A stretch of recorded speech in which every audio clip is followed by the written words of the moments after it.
انگور کا خوشہ تھا، میرا دل کیا کہ میں اس خوشے کو لے لوں۔ خدا کی قسم اگر میں انگور کا خوشہ لے لیتا، رب کعبہ کی قسم ہے قیامت تک تم اس خوشے کو کھاتے رہتے اور وہ خوشہ کبھی بھی ختم نہ ہوتا۔ کیوں؟ کہ جنت کی نعمتیں لازوال ہیں۔ دنیا سے محبت کرنے والوں، دنیا کو اللہ کے حکموں پر ترجیح دینے والوں، خدا کی قسم دنیا کی نعمتیں بھی فانی ہیں، دنیا کی عزتیں بھی فانی ہیں، دنیا کی عزت اور توقیر اور دنیا کی بادشاہت بھی فانی ہے۔ جس دنیا کے اندر ہم رہ کر، جس دنیا کے لیے ہم اللہ سے دور ہو رہے ہیں، یہی دنیا خود بھی فانی اور اس کے اندر جو چیزیں ہیں وہ بھی فنا ہو جانے والی ہیں۔ دیکھنے کا شکریہ۔ مفتی عثمانی کے بیانات اور شرعی سوالات و جوابات کو لائک، شیئر اور سبسکرائب کرنا نہ بھولیے۔ ان الحمدللہ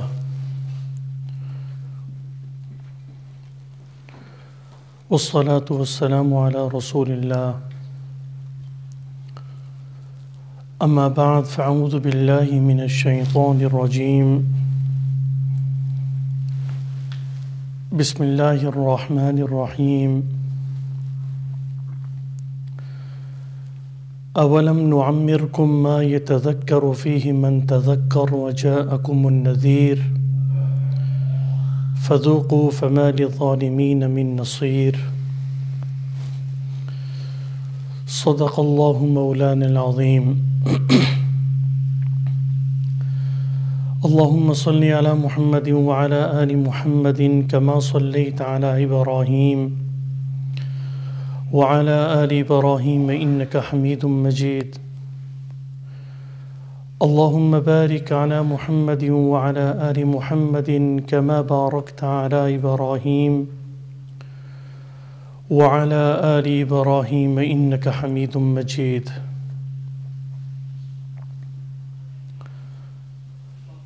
حضرات محترم،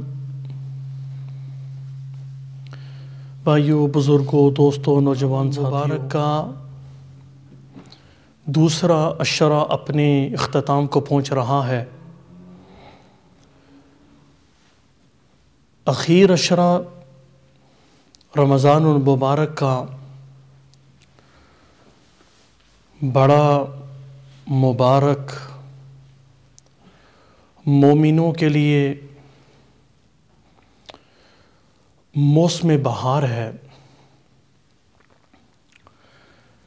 یہ وہ مہینہ ہے رمضان المبارک کا جس میں اللہ رب العزت افطاری کے وقت اپنی شان کے مطابق وہ لوگ جو اپنے اعمال بد کی وجہ سے جہنم میں جا چکے ہیں انہیں آزاد فرماتے ہیں۔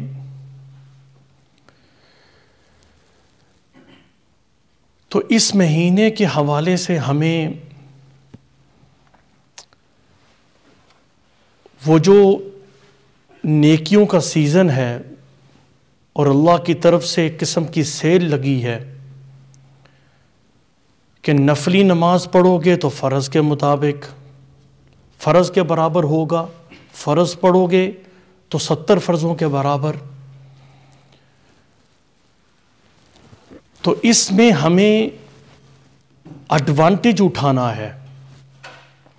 یہ جو زندگی ہے ہماری، یہ بہت بڑی نعمت ہے۔ اگر زندگی نہ ہوتی تو اعمال صالحہ کہاں سے ہوتے؟ اگر زندگی نہ ہوتی تو یہ جو نعمتیں ہم اللہ کی استعمال کر رہے ہیں یہ کہاں سے ہوتی؟ اسی وجہ سے اللہ رب العزت نے ارشاد فرمایا قرآن مجید کے اندر، وہ آیت جو میں نے خطبے کے اندر پڑھی ہے، اولم نعمرکم ما یتذکر فیہ من تذکر وجاءکم النذیر، کہ کیا تمہیں اتنی عمر نہیں ملی تھی کہ جس میں کوئی آدمی اگر نصیحت حاصل کرنا چاہتا تو وہ نصیحت حاصل کر لیتا، اور تمہارے پاس ڈرانے والا بھی آیا۔ اللہ نے ہر امت کی طرف نبی بھیجا اسے بتانے کے لیے کہ اگر تم کامیاب ہونا چاہتے ہو تو تمہارے لیے یہ رستہ ہے، اور ہمیں یہ بتایا گیا کہ تمہیں قرآن مجید کی صورت کے اندر خوبصورت کتاب دے دی گئی ہے، اگر تم اس پر عمل کرو گے تو تم کامیاب ہو جاؤ گے، اور کامیابی کا جو کرائیٹیریا ہے وہ ایمان کو رکھا۔ اب یہ جو آیت ہے اس کے اندر آپ غور کریں تو اللہ فرماتے ہیں اولم نعمرکم ما یتذکر فیہ من تذکر، کیا تمہیں اتنی عمر نہیں ملی؟ یہ اتنی عمر سے مراد کیا ہے؟ بعض مفسرین کہتے ہیں کہ اتنی عمر سے مراد 60 سال ہیں، کہ بالفاظ دیگر آپ صلی اللہ علیہ وسلم کی ایک حدیث بھی ہے کہ کل قیامت کے دن اگر اللہ نے کسی کو 60 سال کی عمر عطا کی ہوگی، اگر اللہ رب العزت نے اگر 60 سال کی عمر اللہ رب العزت نے اگر کسی کو عطا فرمائی ہے تو کل قیامت کے دن وہ اللہ کو یہ نہیں کہہ سکتا کہ اللہ آپ نے مجھے مہلت عطا نہیں فرمائی تھی، اسے کوئی عذر نہیں ہوگا، وہ عذر کر سکتا ہی نہیں ہے۔ اور بعض حضرات کا خیال یہ ہے کہ اتنی عمر سے مراد 40 سال کی عمر ہے، انسان روحانی طور پر 40 سال میں بالغ ہو جاتا ہے، اور اہل مدینہ کا یہ معمول تھا کہ جب وہ 40 سال کے ہو جاتے تو وہ اللہ کی طرف رجوع کرنا شروع کر دیتے تھے، وہ اللہ رب العزت کی طرف متوجہ ہونا شروع ہو جاتے، رجوع الی اللہ کرتے۔ یہ آپ صلی اللہ علیہ وسلم کی حدیث کی روشنی میں یہ بات ہمیں واضح ہوتی ہے۔ اب اسی بات کو آگے بڑھاتے ہوئے ہم سورۃ العصر کی طرف جاتے ہیں۔ اللہ رب العزت ارشاد فرماتے ہیں والعصر، زمانے کی قسم، ان الانسان لفی خسر، انسان نقصان میں ہے، خسارے میں ہے، لاس میں ہے۔ اس زمانے کی قسم جو اللہ اٹھا رہے ہیں، یاد رکھیے کہ اللہ رب العزت جب کسی چیز کی قسم اٹھانے لگیں تو اس سے مراد یہ ہے کہ اللہ اس چیز کی اہمیت انسان کے سامنے واضح کرنا چاہتے ہیں۔ والعصر، زمانے کی قسم، کون سا زمانہ؟ ایک قول یہ ہے کہ مطلق زمانہ، عام زمانہ، کیا انسان تو جس زمانے کے اندر پیدا ہوتا ہے اس میں بچپن کا زمانہ، پھر تیری لڑکپن کا زمانہ، پھر تیری جوانی کا زمانہ، پھر تیرے بڑھاپے کا زمانہ، جس زمانے میں تو اپنی زندگی کے اوقات گزارتا ہے اس کی قسم۔ دوسرا قول یہ ہے کہ انسان کی عمر مراد ہے، جتنی عمر اللہ نے انسان کو دی ہے اس زمانے کی قسم جس کی اللہ نے قسم اٹھائی اس سے مراد انسانی عمر ہے۔ میرے بھائیو، جب انسان دنیا کے اندر آتا ہے تو سب سے بڑی دولت جو اللہ اسے عطا فرماتے ہیں اس کی پیدائش کے ساتھ وہ وقت ہے، وہ زندگی کے اوقات ہے، وہ زمانہ ہے۔ اسی وجہ سے اللہ نے اس کی قسم اٹھائی زمانے کی، اور فرمایا کہ ان الانسان لفی خسر، انسان خسارے میں ہے۔ آپ انسانی تاریخ اٹھا کے دیکھ لیجئے، انسانی تاریخ اٹھا کے دیکھ لیجئے، ساری قومیں لاس میں گئیں. قوم عاد، سمود، قوم لوط کو دیکھ لیجئے، ساری لاس میں گئیں. اللہ رب العزت نے مال کو کرائیٹیریا نہیں بنایا، بادشاہت کو کرائیٹیریا نہیں بنایا کامیابی کا. جو معیار کامیابی کا رکھا گیا، فرمایا کہ سارے انسان لاس میں ہیں، اور کامیاب لوگ کون ہیں؟ اِلَّا الَّذِينَ آمَنُوا وَعَمِلُوا الصَّالِحَاتِ، وہ لوگ جو ایمان لے کے آئے اور عمل صالح کیے. یہ وہ لوگ ہیں کہ جو کامیاب لوگ ہیں، جس کو ایمان کے ساتھ عمل صالح مل جائے، وہ کامیاب بندہ ہے. آپ صلی اللہ علیہ وسلم کا ارشاد گرامی ہے، نعمتان مغبون فیہما کثیر من الناس الصحت والفراغ. دو نعمتیں ایسی ہیں جن کے بارے میں بہت سارے لوگ دھوکے میں پڑ گئے، انہیں دھوکا ہو گیا. الصحت والفراغ، ایک صحت اور ایک فارغ وقت.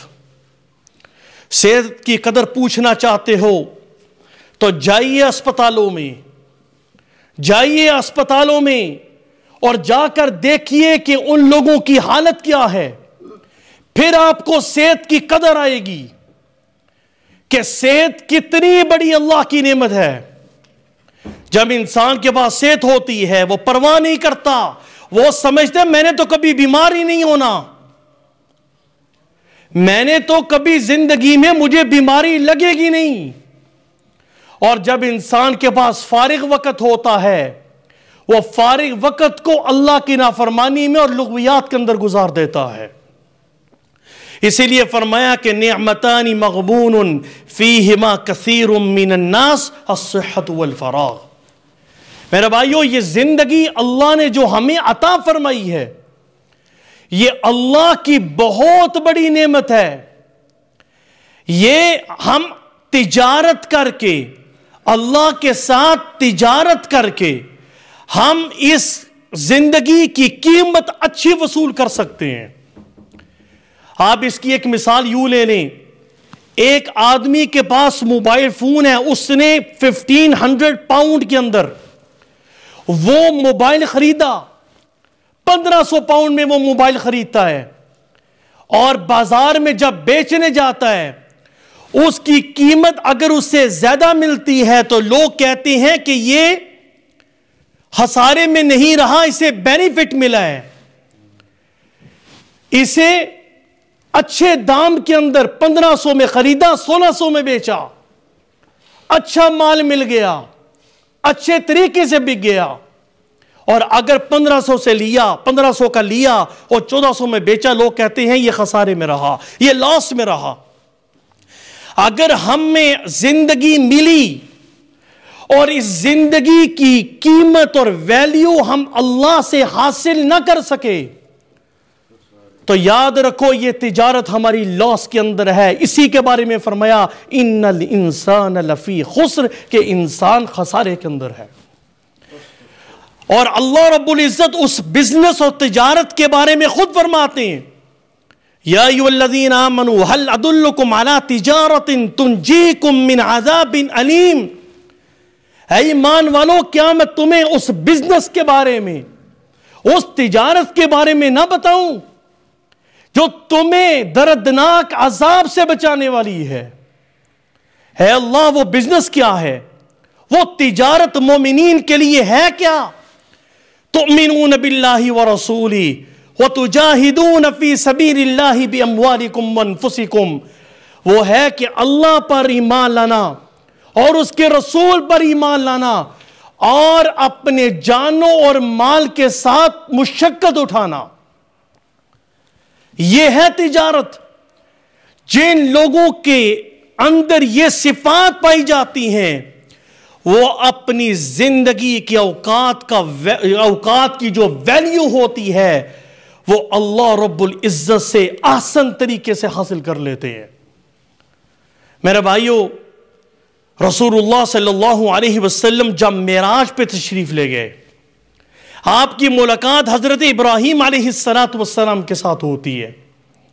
حضرت ابراہیم علیہ السلام سے جب ملاقات ہوئی تو حضرت ابراہیم علیہ السلام نے فرمایا کہ اے نبی صلی اللہ علیہ وسلم، آپ اپنی امت کو میرا سلام کہیے اور انہیں یہ پیغام دے دیجئے کہ جنت ایک چٹیل میدان ہے اور اس کے درخت سبحان اللہ والحمد للہ ولا الہ الا اللہ واللہ اکبر ہے۔ یہ اس کے درخت ہے۔ جن لوگوں کو زراعت کے ساتھ وابستگی ہے، جو فارمنگ کرتے ہیں، یا جو لوگ کھیتی باڑی کرتے رہے ہیں، اپنے ملکوں میں آج بھی بڑا اس کا رواج ہے، ان سے انہیں پوچھئے کہ درخت لگانا کتنا مشکل ہوتا ہے۔ اگر ایک آدمی کسی باغ کے اندر ایک لگانا چاہے، آم کے درخت لگانا چاہے، اور وہ درخت لگاتے ہوئے کتنی تگودو کرنی پڑتی ہے، لیکن اللہ نے مومنین کے لیے جنت کے اندر درخت لگانا انتہائی آسان فرما دیا، اور فرمایا کہ جو آدمی سبحان اللہ کہے گا جنت کے اندر ایک درخت لگ جائے گا۔ ایک منٹ کے اندر انسان 70 مرتبہ سبحان اللہ کہہ سکتا ہے۔ کیا کہہ سکتا ہے؟ سبحان اللہ۔ حضرت سلیمان علیہ السلام اپنے تخت پر تشریف لے جا رہے تھے۔ علامہ ابن کثیر رحمت اللہ تعالی علیہ نے لکھا ہے کہ آپ کی تخت کی شان یہ تھی کہ سب سے آگے آپ ہوتے تھے، پیچھے ایمان والے، پیچھے جنات ہوتے تھے، ان کے پیچھے پرندے ہوتے تھے، اپنے پروں کو انہوں نے پھیلایا ہوتا تھا تاکہ سورج کی کرنوں سے آپ کو کوئی نقصان نہ ہو سکے، بچاؤ ہو سکے۔ ایک آدمی زمین پر تھا، تخت آسمان کی فضا کو چھو رہا تھا، ہواؤں میں تیر رہا تھا۔ ایک آدمی نے تخت کی شان کو دیکھا اور دیکھ کر کہتا ہے سبحان اللہ۔ وہ آواز سبحان اللہ کی جناب سلیمان علیہ السلام کے کانوں کے ساتھ ٹکراتی ہے۔ تخت کو حکم دیا کہ زمین پر چلو، تخت زمین کی طرف چلا۔ کہا کہ تم نے ابھی کیا کہا تھا؟ کہا جی کہ میں نے آپ کے تخت کی شان کو دیکھ کر کہا تھا سبحان اللہ۔ حضرت سلیمان علیہ السلام نے فرمایا رب کعبہ کی قسم ہے جس نے سلیمان علیہ السلام کو یہ شان عطا فرمائی ہے، خدا کی قسم اس لفظ سبحان اللہ کے سامنے تخت سلیمانی اگر 1000 بھی ہو تو وہ ہیچ ہو جاتے ہیں۔ اس کلمے کو جو تم نے کہا یہ تو 1000 تخت سلیمانی سے بھی افضل ہے۔ اللہ اکبر۔ آپ بھی کہہ دیجئے سبحان اللہ۔ سورج گرہن کی نماز رسول اللہ صلی اللہ علیہ وسلم پڑھا رہے تھے۔ صحابہ کہتے ہیں کہ ہم نے بڑا عجیب معاملہ دیکھا۔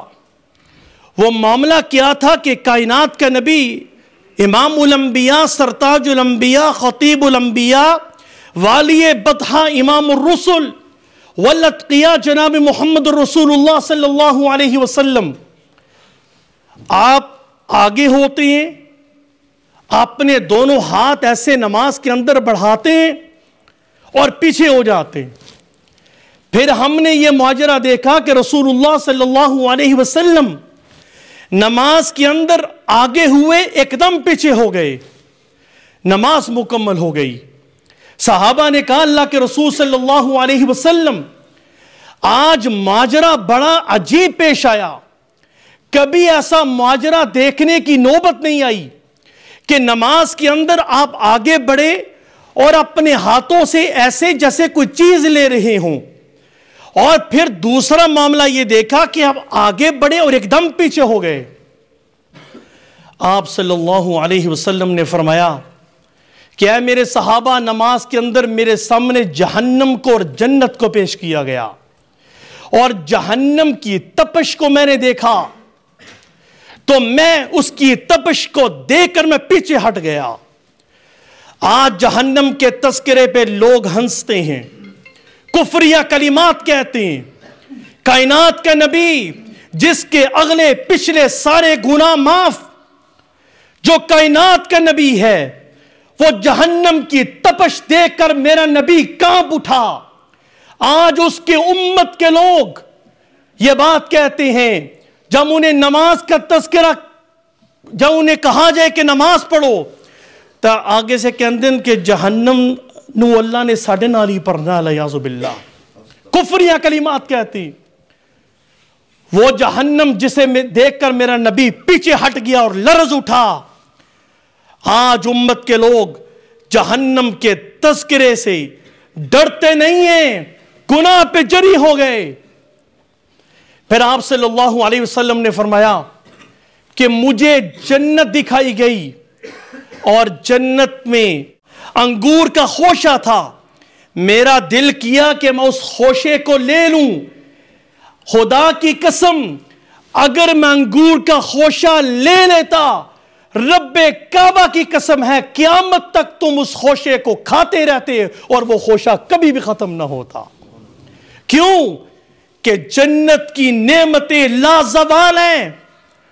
دنیا سے محبت کرنے والوں، دنیا کو اللہ کے حکموں پر ترجیح دینے والوں، خدا کی قسم، دنیا کی نعمتیں بھی فانی ہیں، دنیا کی عزتیں بھی فانی ہیں، دنیا کی عزت اور توقیر اور دنیا کی بادشاہت بھی فانی ہے۔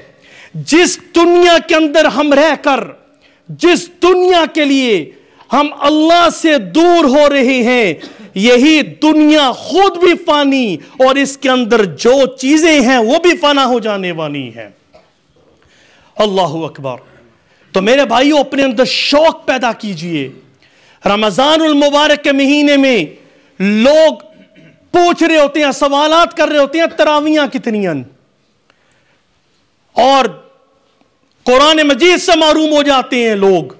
کوئی 6 پڑھ رہا ہے، کوئی 2 پڑھ رہا ہے۔ اور رمضان کے استقبال ہم کس طرح کرتے ہیں؟ جب رمضان آتا پوری مسجدیں بری ہوتی ہیں، اور پھر 2 3 4 دنوں کے بعد پھر ساری صفیں خالی، اور جب رمضان رخصت ہونے والا ہوتا ہے پھر مسجدوں میں آ جاتے ہیں۔ معذرت کے ساتھ اللہ نال بھی اسی ڈنڈی مارنے ہیں، اللہ کو بھی ہم دھوکہ دیتے ہیں، اللہ کو بھی ہم دھوکہ دینے سے باز نہیں آتے۔ کیوں؟ ہمارے اندر عبادت کا شوق ختم ہو گیا۔ وہ لوگ جو 20 تراویح پڑھتے آ رہے تھے، آج ایسی کون سی ضرورت پڑ گئی کہ انہیں 8 اور 6 اور 2 پر اکتفا کرنا پڑا؟ یہ سوال میں آپ کے لیے چھوڑ کے جا رہا ہوں۔ آپ سوچئے کہ زندگی بھر آپ نے تراویحوں کے اندر قرآن سنا، قرآن آپ نے سنا، پورا ثواب لیا، اور آج زندگی میں جب آپ زندگی کی آخر حصے کی طرف جا رہے ہیں، کیونکہ انسان جیسے جیسے اس کی عمر بڑھتی ہے وہ کیا اپنی موت کی طرف جا رہا ہے، ایسی کون سی ضرورت پڑ گئی کہ آپ کو کم چیزوں پر، آپ کو تو زیادہ پڑھنا چاہیے تھا، آپ کو تو زیادہ رجوع اللہ کرنا چاہیے تھا، آپ کو تو زیادہ اللہ کے قریب ہو جانا چاہیے تھا کہ میری عمر آگے جا رہی ہے، میں موت کے قریب جا رہا ہوں، مجھے تو زیادہ اللہ کی عبادت کرنی چاہیے۔ اذا جاء نصر اللہ والفتح ورأيت الناس يدخلون في دین اللہ افواجا، یہ جو سورت نازل ہوئی تو آپ صلی اللہ علیہ وسلم نے فرمایا کہ مجھے اس آیت کے اندر اشارتاً بتا دیا گیا ہے کہ آپ کی موت کا وقت قریب ہے۔ جب آپ کو پتہ چل گیا فَسَبِّحْ بِحَمْدِ رَبِّكَ وَاسْتَغْفِرْ، اب آپ تسبیح کیجئے اللہ کی اور استغفار کیجئے۔ مفسرین نے یہ نقطہ اٹھایا ہے جب انسان اپنی اخیر عمر میں چلا جائے اسے سب سے زیادہ تسبیح کرنی چاہیے اور رجوع اللہ کرتے ہوئے اسے استغفار کرنا چاہیے، اسے اللہ کے زیادہ قریب ہو جانا چاہیے۔ یہ میں سوال آپ کے لیے چھوڑ کے جا رہا ہوں۔ تو اخیر عشرہ ہمارے دروازوں پہ دستک دے رہا ہے لوگوں، اور اس عشرے کو اس سے فائدہ اٹھائیے، اللہ کی رحمت کو لوٹیے، اپنے آپ کو جہنم سے آزاد کروائیے۔ اور ہم نے دیکھا کہ انسان اخیر عمر کے اندر جب بوڑھا ہوتا ہے شیطان زیادہ حملہ کرتا ہے۔ میں معذرت کرتا ہوں، کسی کو پوائنٹ نہیں کر رہا ہوں، ایک میں جنرل چیز بتا رہا ہوں۔ انسان جیسے جیسے اس کی عمر بڑھتی ہے شیطان زیادہ حملہ کرتا ہے۔ کیوں؟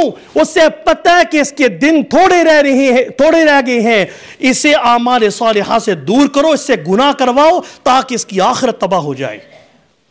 شیطان زیادہ حملہ کرتا ہے۔ تو اس لیے میرے بھائیوں ہمت کیجئے، اللہ رب العزت کو اپنی زندگی کا بہترین حصہ دے دیجئے۔ یہ ہمارا مزاج بن چکا ہے کہ ہم اللہ کو گھٹیا چیز دیتے ہیں۔ گھٹیا چیز کس طرح دیتے ہیں؟ جو کھانا ہمارا بچ گیا اٹھا کے ہم نے کسی غریب کو دے دیا، کیونکہ وہ ہمیں پسند نہیں ہے۔ اگر بچا ہوا کھانا ہمارے گھر میں آئے ہم پسند کرتے ہیں؟ جو پرانا کپڑا ہوتا ہے ہم اٹھا کے غریب کو دے دیتے ہیں۔ لیکن اللہ نے فرمایا لن تنالوا البر حتى تنفقوا مما تحبون، تم نیکی کی حقیقت کو اس وقت تک نہیں پہنچ سکتے جب تک تم اللہ کے راستے میں وہ کچھ نہ دو جو تمہیں محبوب ہو۔ یہ نیکی کی حقیقت ہے۔ جب انسان جوان ہوتا ہے معاشرے نے ہمیں بتا دیا کہ انجوائے کرو اپنی لائف کو، اور جب انسان بوڑھا ہو جاتا ہے جب اس کے گھر والے بھی اسے قبول نہیں کرتے، کہتا بابا جی تسی زیادہ مسجد رویا کرو، تسی کار بہت زیادہ گنا کر دے ہو، بابا جی تسی کار ٹوک دے رہندے ہو، تسی مسجد رویا کرو، گھر والے بھی قبول نہیں کرتے۔ اس وقت انسان اللہ کی طرف رجوع کر رہا ہوتا ہے، اور زندگی کا بہترین حصہ جوانی کا ہم گناہ کے اندر گزار دیتے ہیں، اللہ کی نافرمانی کے اندر گزار دیتے ہیں۔ اور میرے نبی نے فرمایا کہ ایک نوجوان کی عبادت 1000 بوڑھوں کی عبادت سے بھی افضل ہے، کیونکہ اس کے اندر جذبات ہوتے ہیں، اس کے اندر خواہشات ہوتی ہیں، اس کے اندر گناہ کے دائیں کی قوت زیادہ ہوتی ہے۔ وہ چاہتا ہے میں گناہ کروں، لیکن اس کے باوجود وہ رجوع اللہ کرتا ہے۔ خدا کی قسم دل دکھتا ہے، میں ہر بیان کے اندر یہ پوائنٹ کرتا ہوں کہ ہمارے نوجوان، ان کے اندر اللہ نے بڑی بڑی صلاحیتیں رکھی ہیں۔ ان نوجوانوں نے تو قوم کا سرمایہ بننا تھا، لیکن آج نوجوانوں کو سوشل میڈیا کی زینت بنا کے اسے بے حیائی کا اڈا بنانے کے لیے اسے تیار کر دیا گیا، اسے بتا دیا گیا اپنی ساری صلاحیتیں تباہ کر دی ہیں۔ سوشل میڈیا اٹھائیے، ہر نوجوان بے حیائی کا اڈا بنا ہوا ہے، ہر نوجوان لڑکی تباہی کر رہی ہے۔ کیوں؟ اس لیے کہ ہم نے جو اپنی معیار زندگی جو بنائی ہے وہ معیار زندگی ہمارے لیے تباہ کن ثابت ہو رہی ہے۔ سو ان الانسان لفی خسر، اللہ نے زمانے کی قسم اٹھائی اور فرمایا کہ انسان خسارے کے اندر ہے۔ کون لوگ فلاح پانے والے ہیں؟ الا الذین آمنوا وعملوا الصالحات، جو ایمان والے ہیں اور عمل صالح کرنے والے ہیں۔ اللہ رب العزت سے دعا ہے جو کہا سنا اللہ عمل کرنے کی توفیق عنایت فرمائی۔